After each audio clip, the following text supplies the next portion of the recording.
ධර්මයේ මැරිලා නැහැ. කඩුවක් අමෝරාගෙන බෙලි කප ඇඟිලි කපලා කරේ දාගත්ත කෙනෙක් නිවන් දැක්ක ධර්මයක් තියෙනවා. දුහුල් වස්ත්‍රයක් දරාගෙන දොරකඩ ඉඳගෙන මඩමක ඉඳලා මිනිස්සුන් වසඟ කරගත්ත ගණිකාවක් බුද්ධ ශාසනයේ ඇවිල්ලා කසාවත් දරාගෙන මුළු කෙලෙස් කඳම වසා සෝදා හරිකර නිකෙලස් වෙච්ච ධර්මයක් තියෙනවා. මැරිච්ච මලකුණක් බදාගෙන දරුවට පණ දෙන්න කියලා ගිය මෝඩ කෙල්ලෙක් රහත් වෙච්ච ධර්මයක් තියෙනවා. ඇඟේ නූල් පොටක් නැතුව කිසිම විනයක් නැතුව දෙවුරන් විහෙරට ආපු කෙල්ලෙක් විනේදර භික්ෂුණීන් අතර අගතැප්පත් වූ පටාචාරාවක් බිහි කළ ධර්මයක් ලෝකේ තියෙනවා. ඒ ධර්මයේ මැරිලා නැහැ.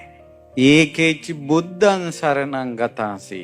යම් කිසි කෙනෙක් බුදුන් සරණ ගියොත් එයා අපාය යන්නේ නැති ගමිස්සන්ති අපායං.